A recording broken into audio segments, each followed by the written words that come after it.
You don't find many cowboys that are shotgun men. Good ones. I think I'm a good one. Try to be. Hi everybody. So those of you that follow me know that I'm a saddle maker, and that's what I'm working on here today. It's another saddle. And a bird hunter, a shotgun guy. So I have to tell you something. A fella reached out to me that's a subscriber and invited me to come to the Northeast woodcock hunting this next fall, this coming fall, October. So I don't know that if I've mentioned this before, but it's been a dream of mine since I was really young to go to the Northeast, like Vermont or New Hampshire, and go woodcock hunting behind a good dog. And so it was quite an honor to have somebody reach out to me and invite me to go.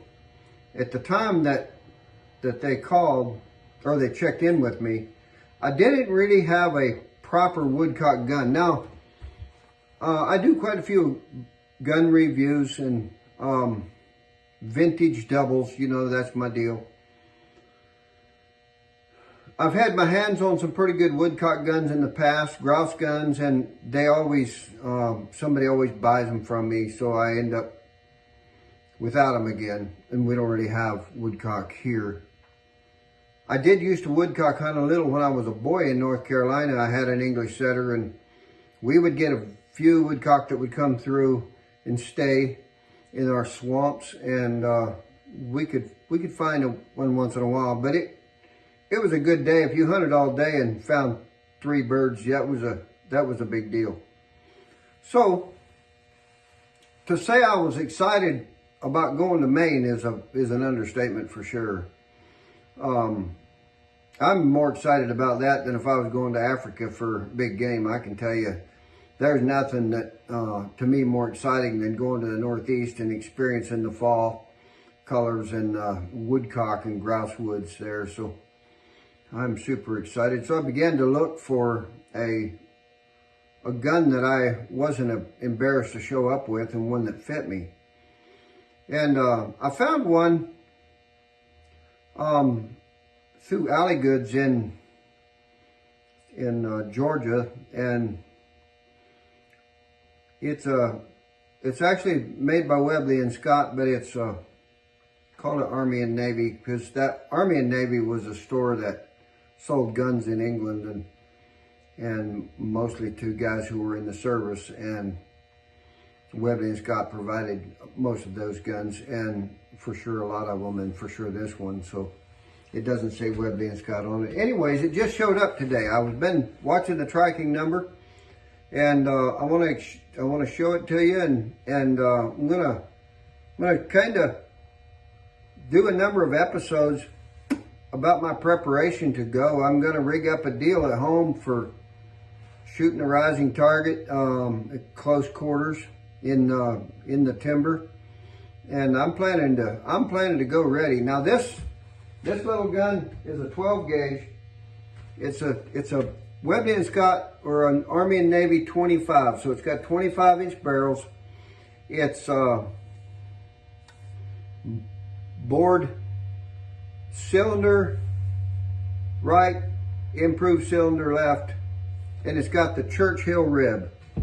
I don't know if you know what that is, but it's a really narrow, sort of a narrow, high rib. And the idea, and the reason it's called a Churchill rib, because the guy that developed this gun his last name was Churchill, and one of the Churchills from London, and he liked the little short barrels, and it was his idea that the thin rib made the barrels appear longer than they are. I don't know that's even true, but I haven't really looked at the gun very good. I just picked it up and brought it back here to the shop, and so I want to show you kind of what I what I do to check a gun out.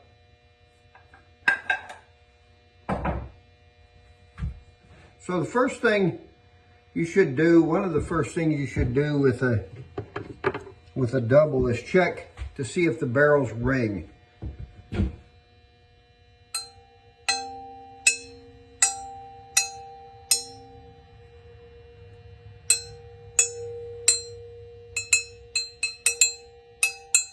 Like that.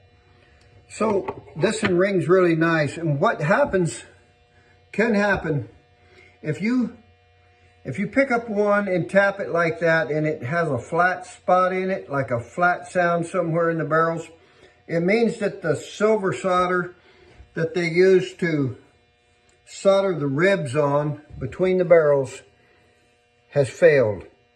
And that the barrels need to be,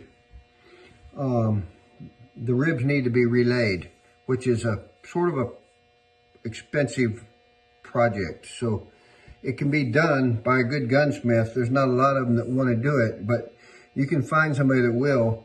It's just much easier to avoid a gun that the barrels don't ring on. So I have, most of these gun outfits, like Alley Goods, would have a 3-day return policy. So if I check this gun out and I don't like it, there's something wrong with it that they didn't disclose, I can package it up and mail it back and get credited for it. Now the second thing that really interests me, I'll put it back together here.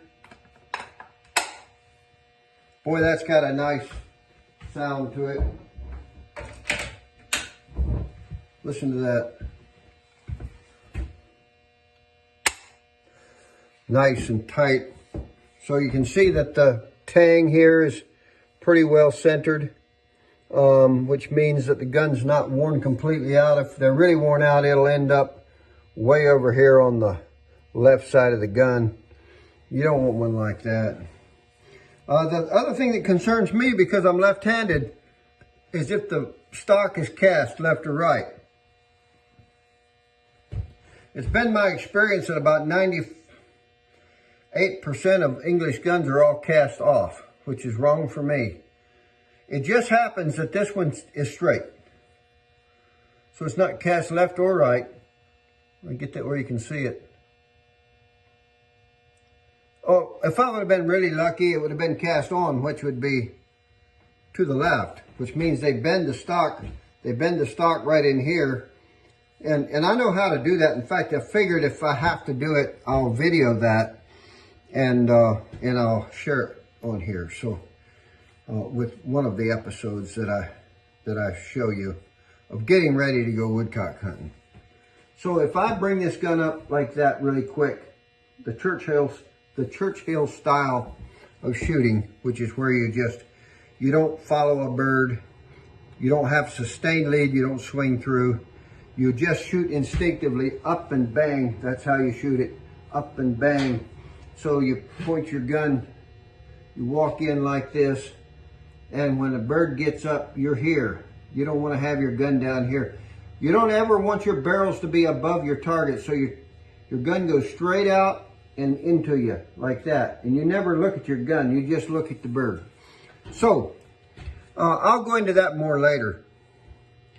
But that's straight, and I'm real pleased with that, because the nice thing about that is if I can shoot it well this way, the nice thing is I can loan it to one of my grandsons. I can loan it to somebody else that's right-handed that wants to shoot it a little bit if we're shooting some clays or something, and they'll be able to shoot it too. If I bend the stock to cast on, which would be for left-handed, then it won't work for a right-handed guy very well. So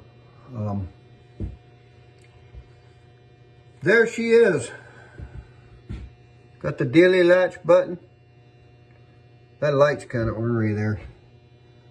Got the dilly latch on the front right there. You can see it. Got a little metal thing right here. I suppose there's a screw on the back side of that. It's got the English wood butt plate. It's just basically checkered the end of the stock. I can't say I'm a fan of that. That's an English thing.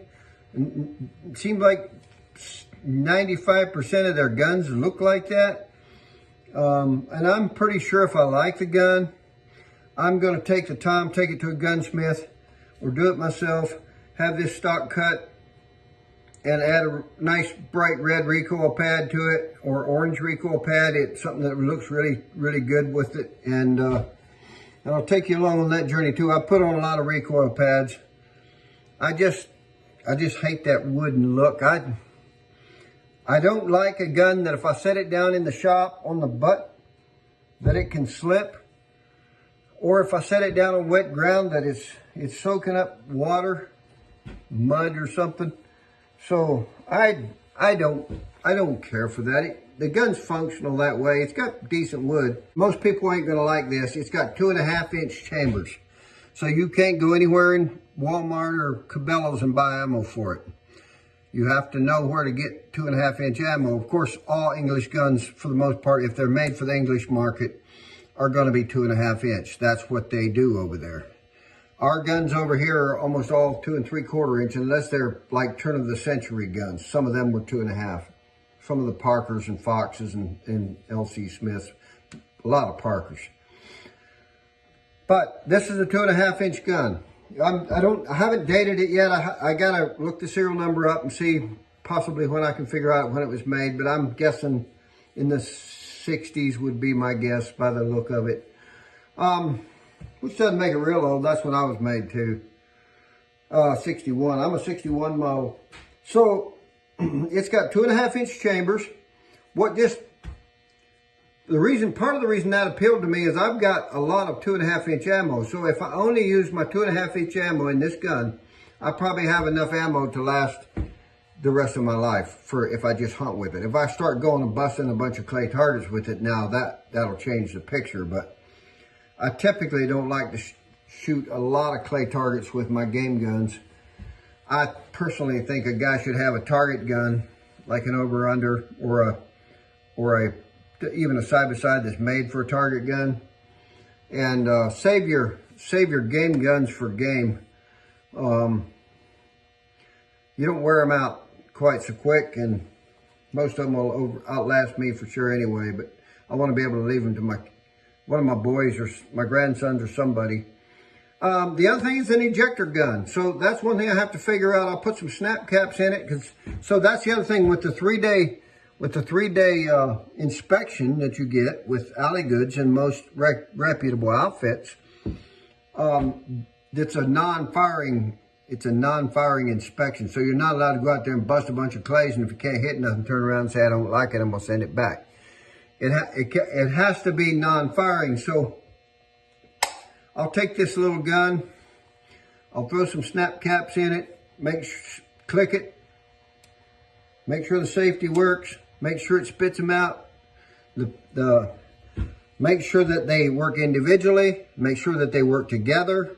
If you shoot both sides, and make sure they're timed. Those are the three things. So if I shoot the front trigger and don't shoot the back trigger, this barrel on this side will spit its bullet out. It's empty out. The other side will just lift it. If I shut it and shoot the other side first, then it'll be the opposite. This side here will spit the empty out. That'll be the back trigger, and this in here will just lift it. If I pull, click, pull both triggers, then I break it open, and they should spit out together. And I don't care if a gun doesn't have real strong ejectors. If it doesn't throw them 10 feet, that's fine. But I don't want them to be off much anyway. You want them to be timed properly so they both spit them out at the same time. So, it'll be a fun project. But my biggest thing is I want to be ready. I want to be ready to go woodcock hunting. It's my chance. The first chance, and I'm 63 years old, first opportunity I've really had to go to the Northeast with someone who knows the country and has the dogs and has the place. It's just such an honor and such a privilege to get invited to go, and so I'm not gonna embarrass myself or them if I can help it. Thanks for listening.